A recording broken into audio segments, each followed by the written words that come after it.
record before Yeah, we this start. one's from the Southeastern Connecticut Council of Governments Regional Planning Commission, dated September 8, 2015, to myself, Secretary, East Lyme Zoning Commission. Dear Mr. McPherson, I am writing in response to the proposed revision to the town's zoning regulations as referenced in your correspondence, parentheses, i.e. brew pub in LI zone, end quote, dated August 13, 2015. The proposed revisions were referred to this agency under the provisions of Section 8-3B of the Connecticut General Statutes and received on August 17, 2015 via mail. Based on the review of the information submitted, it was determined that state statutes did not require the referral since it does not affect land within 500 feet of a abutting municipality within the southeastern Connecticut planning region. Are they sure about that, Bill? Pardon me? Isn't the LI zone out by 4 Mile River? The LI zone is out by Liberty Way. It's where there's one LI. And that's zone. not within Your zoning map? 500 feet of Old Lyme? It is. Then the letter's wrong. Zoning, and it could be. Okay, And we'll so note moving it. on. And we'll so note that. Thank you. Thank you, Mr. McPherson. Moving on to the letter from Marcy Balint. This is to the East Lyme Zoning Commission, care of Bill Let me Mahan. interject for one moment. I apologize. We have to remember this is a text amendment, so it's not site specific, so that letter is correct from the Regional Planning Agency. Even though part of our LI zone is near that. That's correct. Because Okay. it's not site specific, it's just a text amendment. Gotcha, okay. Thank you. Very good, thanks, Bill. You're welcome. All right, to the East Lyme Zoning Commission, care of Bill Mahan, zoning enforcement official, and George McPherson, Secretary, East Lyme Planning Zoning Commission. From Marcy Ballant, Senior Coastal Planner, CTDEEP, Office of Long Island Sound Programs. Dated August 24th, 2015, subject CTDEEP OLISP comments on zone change text amendment proposal for sections 1.6, 11.1.7, 22.1.6 for brew pub regulation in LI zone. Thank you for forwarding the above noted zoning amendment to OLISP received on August 20th, 2015 pursuant to Connecticut General Statutes Section 22A 104E Find it. of the Connecticut Coastal Management Act, CCMA. We have reviewed the proposed amendments for consistency with the goals and policies of the Connecticut Coastal Management Act and find them generally consistent. These comments are made in response to the review requirements contained in Section 22A-104E of the Connecticut General Statutes, which requires that notification be sent to the Commissioner of Environmental Protection at least 35 days prior to the commencement of the public hearing for such proposed revisions in accordance with Section 8-23. Once notified, our office is responsible for reviewing the proposal's consistency with the policies and criteria of Section 22A-101 and Section 22A-102A and B of the Connecticut Coastal Management Act. Should you have any questions on this letter or any other coastal management matter, please contact me, Marcy Bland. And before we begin the presentation, I see we have another alternate that has arrived for tonight's meeting, and so at this point in time, I'd like to sit Mr. Liska and ask Mr. Liska too to please familiarize himself with Need the two another packet, letters that Bill. were just read in regards to this application. Thank you, Terry.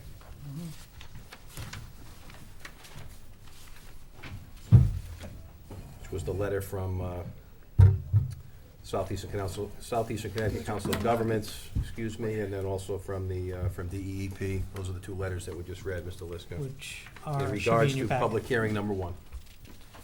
You want to take a minute just to kind of get up to speed, that'd be great. Mr. Chairman, I also note that there's a letter from the planning commission that was apparently placed on the counter, which I have not come across, so I'd ask all of you to kind of look through your papers to see We will. if it's floating by itself. Do you have any other memos tonight? I thought I saw some in the box there. I've been through the box. Thank you, but I will look one more time. They weren't in a folder or anything. No, look through that too. Would it be worthwhile to break for a minute, see if it's in the zoning office somewhere, or is that not No, necessary? Mr. Chairman, it would have been up here and Okay. probably only one copy, although I would hope that there were several.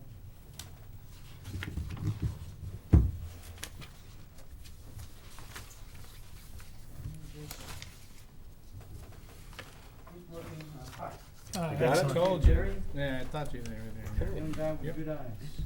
Don't know about the second part. I will begin to read it while he's passing them out. This is to Matt Walker, Chairman, East Lyme Zoning Commission, from Frank Melantic, Secretary, East Lyme Planning Commission. Regarding the zoning referral application of Theodore A. Harris, application for a text amendment to the zoning, East Lyme zoning regulations for a proposed brew pub regulation LI zone to add sections 1.6, 11.1.7, and 22.1.6. Chairman Walker, the East Lyme Planning Commission at its meeting of September 15, 2015, found the above referenced text amendment consistent with the 2009 East Lyme Plan of Conservation and Development as amended. More specifically, the commission found the proposed text amendment consistent with objectives 2.1 and 2.2. Objective 2.1, promote compatible and sustainable economic development. Policy, promote compatible business in appropriate locations to foster local employment and opportunities, a favorable tax base, the provision of goods and services for local residents, and a year-round and seasonal economy that improves the overall quality of life for East Lyme residents. Objective 2.2, to support and cultivate a wide variety of economic activities that may be easily integrated into the community with little or no adverse impact on community resources. Policy, the town should encourage attractive, well-designed commercial and industrial activity in appropriate locations in order to provide convenient services for residents. As such, the expansion of existing businesses and establishments of new businesses in the village centers in a manner that promotes a cohesive, pedestrian-friendly, mixed-use retail service and residential area should be encouraged. The town should reserve commercial and industrial-owned zone. Let me say that again. Industrial-only zones, while guarding against commercial sprawl and consider small neighborhood centers consisting of mixed-use development. In addition, the town should encourage and develop opportunities for low-impact, home-based businesses. However, the Planning Commission had the following concerns/comments. 1. Recommends that the Zoning Commission consider expanding the application for permitting such a use in a CA's commercial district as well as potentially in the GPDD Gateway Plan Development District. Recommends that the Zoning Commission consider editing the proposed definition to remove the sale of alcoholic liquor in this venue. 3. The Planning Commission values the town's longstanding policy of serving alcohol with food in establishments permitted to do so and recommends that the Zoning Commission consider additional controls, perhaps limiting the amount of beverages served per person to some quantity consistent with practices and other similar facilities in the state. Perhaps 32 ounces would be considered. 4. Recommends the Zoning Commission consider the brew pub regulation for inclusion in the special permit uses section 11.2 of the light industrial district. 5. The Zoning Commission should consider the compatibility and potential impact of this change upon the other special uses in the LI zoning district, such as affordable housing district and adult use establishments. If you have any further questions regarding this letter or the POCE, please do not hesitate to contact the Director of Planning, Gary Kershaw. Okay, and at this point, we'll move on to the presentation segment, and then after that, we'll open it up to the public comment for or against this application. Thank you, Mr. Harris. Good evening, members of the commission. In a general sense, this proposal is a regulation which will allow what's called a microbrewery in some towns, a boutique brewery, or as the State Liquor Control Commission calls it, a brew pub, to be located in an LI zone. Excuse me.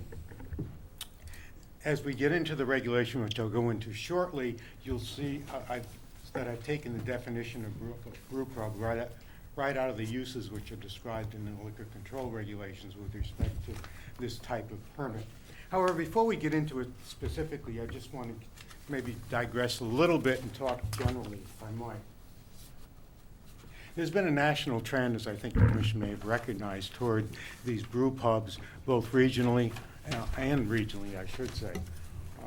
This commission itself has enacted a regulation to be applicable to a commercial zone, which will allow a vestige or a type of this brew pub activity. You might be interested in knowing that Groton currently has a brew pub similar to what would be proposed under this regulation in its industrial zone. And it's done very well, and it's attracted a lot of patrons to it. And they recently enacted a regulation in the commercial zone, which is much more limited than the one in the industrial zone. And obviously, in an industrial zone, you're dealing with a different context than you are in many of the commercial zones, and activities that may be appropriate in light industrial zone may not be as appropriate in commercial zones where there's smaller parcels and likely to be a lot of other commercial and pedestrian activity.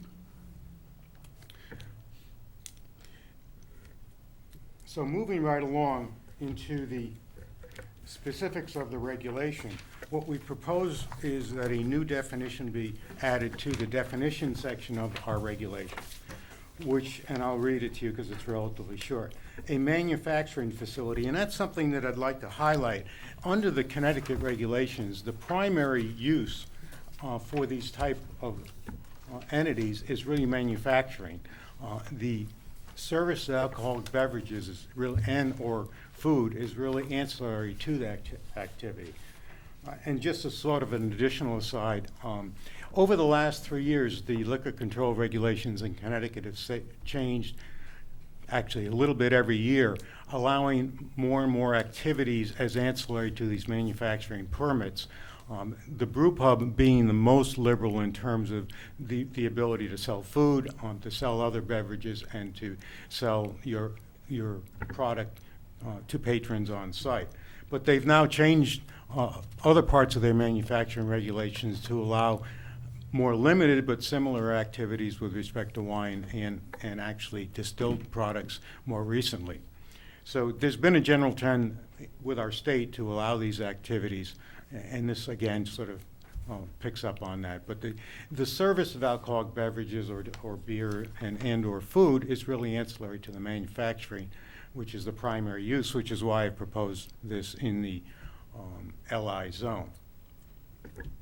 And since there is, as an allowed use, manufacturing facilities in the zone, it seemed to me that it was appropriate as an allowed use in that zone because it falls in with the first section of the LI allowed uses, which are manufacturing uses. So anyway, having said that, let's look at the definition. The definition is a manufacturing facility authorized pursuant to section 30-16, which is the general manufacturing statute under the liquor control regulations, which manufactures, stores, sells, and may distribute bottled beer. Such facility may sell alcoholic liquor to be consumed on the premises with or without food, and may sell beer brewed on the premises in sealed containers for consumption on or off the premises. That's a compilation of the specific uses which are allowed in the brew pub regulation. The next section provides the use, brew pub, in the allowed uses in the zone, and renumbers the existing allowed uses, because the last one is ancillary activities, and that would, in this proposal, shift one list down, if you will. And then finally, it adds to the parking section of our regulations a standard for brew pub. And I took the most conservative standard, if you will, the one that would be used for a tavern or bar, which is 50 square feet, one space for every 50 square feet of public space. That, as I said, is probably quite conservative given the fact that most of these brew pubs are operating on limited hours in terms of public patrons, and a lot of it is involving people coming in buying some of the boutique beer, which can be sold in bottles for consumption off-site under the regulations. So I think that the proposed parking is conservative in light of what the expected demand might be, because in terms of manufacturing, it's very low impact in terms of numbers of people, because the process does take a bit of time, and most of it is waiting time, if you will. I just heard the Planning Commission meeting memo for the first time, since apparently it was just delivered. I would frankly not think that this regulation is appropriate in the CA and other commercial zones. I have not limited this regulation as you might want to limit in those zones because it's in an LI zone. It also, you should note, does not propose to relax any of the separation distances between facilities serving alcoholic beverage. So it's not like you would have a multitude of these located next to each other. As you probably recall, there's a 1,500-foot separation distance between entities serving or selling alcoholic beverages. And that would be maintained, which is in contrast to what you've passed with respect to the CB zone in downtown Niantic, where that separation distance was relaxed. So I'm not sure that you want to have this type of regulation, which is pretty broad in all zones. That's why I focused on the LI zone, because it seemed most appropriate in that zone. There are restrictions built into the liquor control regulations as to quantities, and obviously you can't sell any quantity of alcoholic beverages to anyone who's intoxicated. The brew pub regulation actually doesn't have a specific, but most of the other sections with respect to the liquor control sections limit that to 9 liters in any one day. And if that's something you wanted to consider, but there's an overriding factor that they're not allowed to sell alcoholic beverages of any nature to anyone who's intoxicated. Again, I've proposed it as a general regulation so that the brew pub, as allowed by state statute, could serve other alcoholic beverages. I mean, I don't have a particular angst about restricting it somewhat, but if you were to do that, I would certainly suggest it be restricted to beer and wine, because wine is another thing that is becoming very popular in terms of these boutique production activities and locations. Again, if the commission feels that service of other alcoholic beverages is not appropriate, I mean, I don't have, as I said, don't have any particular angst. I just wanted to make this more general as would be allowed under the permitting for this type of activity by the state. I'm happy to answer any questions. What's the limit that a so-called brew pub can manufacture? There's actually, it's a hybrid. There's actually no specific limit. What the limits are is that if you're under 5,000 gallons per year, you cannot be a distributor of the item. Basically, you have to be selling direct only out of that one site. If you exceed that, it's allowed under a brew permit, but it's under a more expensive brew permit, if you will. And that allows you to distribute from remote locations as well. So if you got larger, you would have to get the larger permit, if you will, and that would allow over 5,000 gallons per day, per Bill, year. do you have a copy of the tap room regulation? I do, actually. Thought you might ask that. Mr. Harris, you know that we just added a tap room? That's correct. So how would this differ? This differs because, number one, it's a little broader in what can happen on-site. It allows the service of food, the service of alcoholic beverages. With or without food, though, right? With or without food, that's correct. And it also allows other beers, if you will, to be served as well as anything that may have been produced on premises. Yes, does a tap. And that tap room regulation is also limited to the CB zone and also eliminates the separation distances.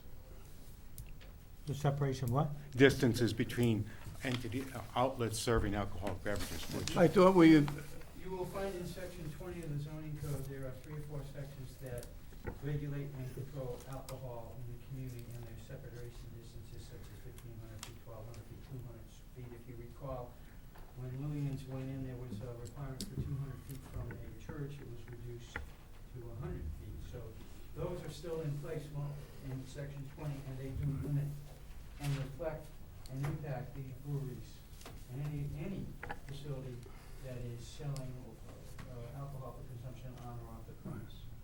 but didn't we just pass a statute that's, it says, ignoring the statute, the 500-foot limit, and ignoring that paragraph, this is permitted? you did for the CB zone, For the that's CB correct. zone only, yes. But it would be, it's only applicable to that use in the CB zone. And I do not propose to relax those separation distances for this proposal within the LI zone, which makes it, in a sense, very much more restrictive. You would not be in a situation where you would have these cropping up 3 or 4 of them within one of the LI districts because you don't have the distance separation. So you're looking at a situation where it'd be very limited and probably one at the most in any of the LI zones, the 3 main zones that we have. So again, it's somewhat self-limiting. You know, you could relax the separation distances, but this gives the ability for the town to see how things work, if you will. And if it seems like it, you know, it's something you might want more of within an LI district, then you could consider relaxing those separation distances. But as proposed, we don't propose to relax them. Mr. Mulholland? On the zoning map over there, orange is our LI, is that correct? You will see orange in the southwestern corner, which is essentially the Liberty Way section. You will see in the center, UBS. I think, is the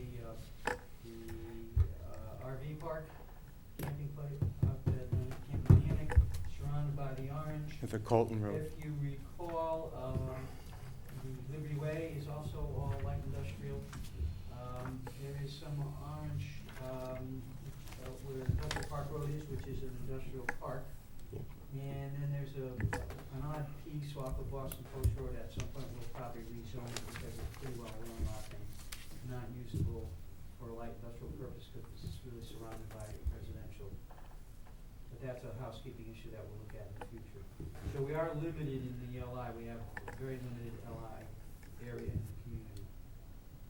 So if I follow your logic, this is very different than the tap room, in that the tap room, the manufactured beer versus the beer that's sold on site it's a 50-50 ratio. Right, that's Whereas correct. what That's you're part of it. proposing here with this new language is that the manufacturing component would be much greater than that, obviously. Yeah, And I don't know if it- you would be willing to put a number on that, or if it's even I'd like possible to to put see a a number limit on put that. on that, sure. You know, would it be 80%? Would it be 85%? Do you have any idea, when you say that the service of beer would be an ancillary component to the business, how ancillary would it be, and how significant would the manufacturing piece be? Can you Well, give us? the primary use will be the manufacturing piece of Okay. this. And if you wanted to say that, are you talking a percentage of what is manufactured, sold on site? Yes. What's the limit? You say there's no limits. Limits on production? There is, by state statute, That's a separate there are. question, but yeah, I just want to make sure I'm answering the right question. sure. There's, That's okay.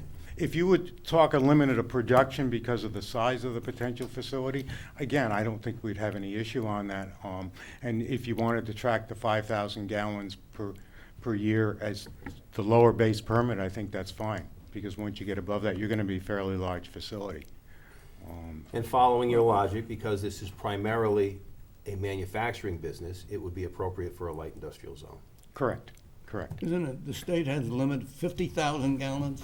No, it's 5,000 for the there's no real limit, if you will, within this brew pub permit under the state statutes. However, at 5,000 gallons, if you exceed that, two things happen. One, you have to go to a subset permit, which is a little more expensive. It's a brew pub permit, but it's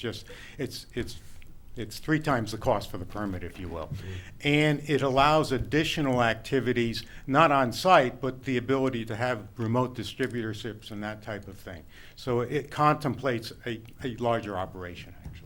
Mr. Chairman, I was just gonna say, as a zoning official, If you recall from our last hearing, Yeah. text amendment, we looked at 3016, which is the state statute, and if the commission is uncomfortable, maybe it behooves us to get that out and have you look at that if you're uncomfortable, because my recollection from my reading of it is it allows certain activities, but as pointed out by Attorney Harris, there are subsets, as you may recall from looking at it, Terry. And they allow different activities, they allow serving of alcoholic beverages that are not produced on site. So there are a variety of things that are allowed by that statute. Within the parameters of that statute, I think the commission, when adopting a text amendment, can model that in certain ways if they wish to restrict it a little more. I think Mr. Harris pointed out, there's they'd be happy to go to just beer and wine if that was appropriate. Yeah, I mean, I have no problem. I have the statute here if you'd like to see it. That'd be great, we don't, I don't Yeah, think we have it copies for handy everybody? tonight. It's not. It's too- It's not the easiest thing in the world to read. To read, not right now, anyway, so.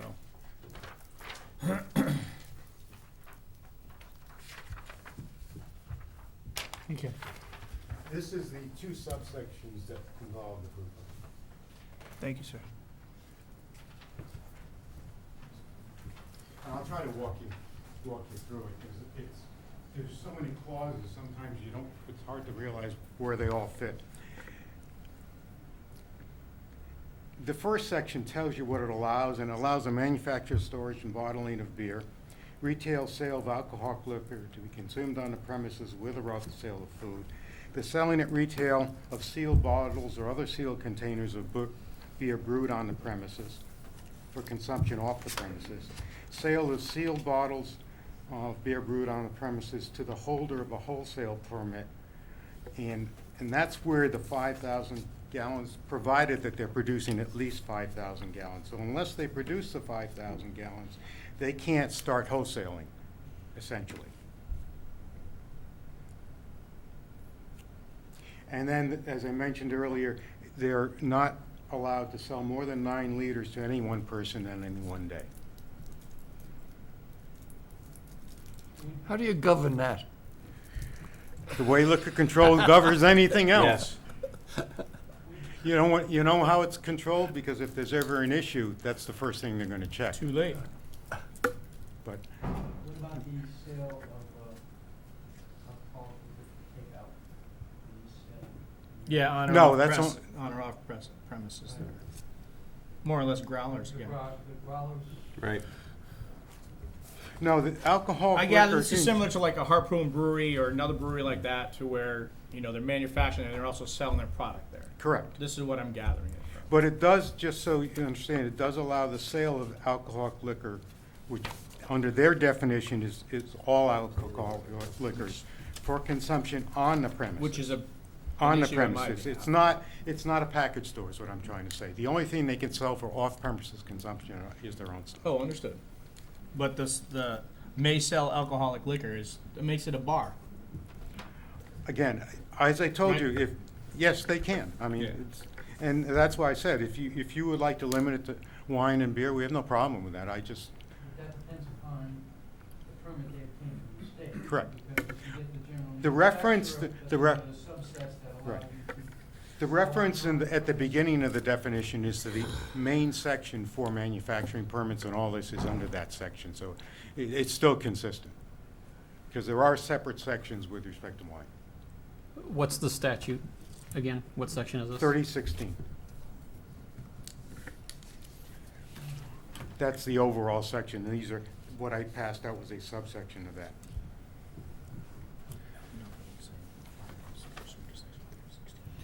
That's one of, if not the recommendation made by planning that stands out for me that we need to pay attention to here as Which commission is? members, which is Yeah. with regard to the sale of alcoholic liquor in this venue. You know, those And I that said, verbiage, I- those words, that language are a little bit I have no problem with disconcerting, maybe. changing that to wine and beer. Thank you. Yeah, if we put limits on a tap room, then we're gonna have to do something, quote unquote, brew pubs. I think the commission might note that as this is proposed, it's It's- an outright use, you won't see it. It's not a special permit, so you might want to consider that Yeah. with all due respect to the applicant. Right. I don't like the way it's written now. I don't know how anyone else feels, Under but. the special permit, it allows you, as you did previously on downtown